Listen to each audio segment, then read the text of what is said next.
வணக்கம் நண்பர்களே. பிழைப்புக்காக எல்லா ஜீவராசிகளுமே ஏதாவது ஒரு வேலைகளை செஞ்சுட்டு தான் இருப்பாங்க.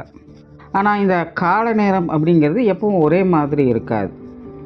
சில கால நேரங்கள் நமக்கு வாரி கொடுக்கும், சில கால நேரங்கள் நம்ம காலை வாரி விடவும் செய்யும். ஆனால் சில கால நேரங்கள் கொக்கு மாதிரி அமைதியாக இருந்து இரையை பிடிக்கணும். அப்படி சில ராசிகள் இன்னும் சில வருஷங்களுக்கு இந்த கொக்கு மாதிரி அமைதியாக இருந்து ஜீவனம் நடத்த வேண்டிய சூழ்நிலை இருக்குது. அது என்ன எப்படி அப்படிங்கிறத பற்றி தான் இந்த வீடியோவில் பார்க்க போகிறோம். மறக்காமல் சேனலை சப்ஸ்கிரைப் பண்ணி சப்போர்ட் பண்ணுங்கள், வீடியோக்கு லைக் பண்ணி மற்றவங்களுக்கும் ஷேர் பண்ணுங்கள்.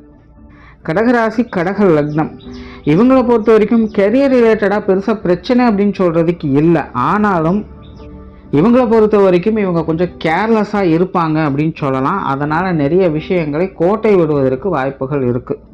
நிறைய விஷயம் பார்த்திங்கன்னா தானாகவே தட்டி போகும். இவங்க எதிர்பார்க்க மாட்டாங்க, அல்லது இவங்க வேணும்னு எதையும் செய்யவும் மாட்டாங்க. ஆனால் அது தானாகவே நடக்கும். ஆனால் அப்போவும் அந்த சூழ்நிலையும் இவங்க கொஞ்சம் கேர்லெஸ்ஸாக தான் இருப்பாங்க. எதுவுமே அப்போதைக்கு புரியாது.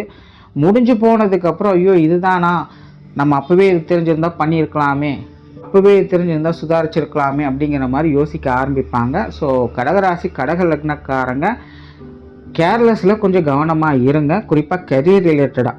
ஏன்னா ஆல்ரெடி கடகராசி கடக லக்னக்காரங்களுக்கெல்லாம் பார்த்திங்கன்னா இந்த கெரியர் ரிலேட்டடாக நிறைய அலைச்சல்கள், டென்ஷன்கள், அப்புறம் அந்த தண்டச்செலவுன்னு சொல்லக்கூடிய விஷயங்கள்லாம் அதிகமாக இருக்கும்.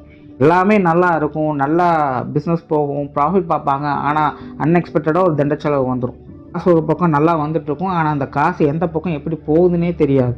அப்படிங்கிற மாதிரி இந்த கடகராசிக்காரங்க கடக லக்னக்காரங்க எல்லாருமே இந்த கெரியர் ரிலேட்டடாக கிடைக்கக்கூடியதில் ஒரு ஸ்டெபிலிட்டியே இல்லாமல் அவங்க சிக்கலில் இருப்பாங்க. மேலே கடகத்தை பொறுத்த வரைக்கும் கெரியர் ரிலேட்டடாக பெரிய பிரச்சனைகள் அப்படின்னு சொல்கிறதுக்கு எதுவும் இல்லை. ஆனால் யூஸ்ஃபுல்லாக எதுவுமே இல்லை அப்படிங்கிறது தான் இங்கே பெரிய பிரச்சனை. ஸோ கடகராசி கடக லக்னக்காரங்கள்லாம் கெரியர் ரிலேட்டடாக கொஞ்சம் ஃபோக்கஸாக இருங்க.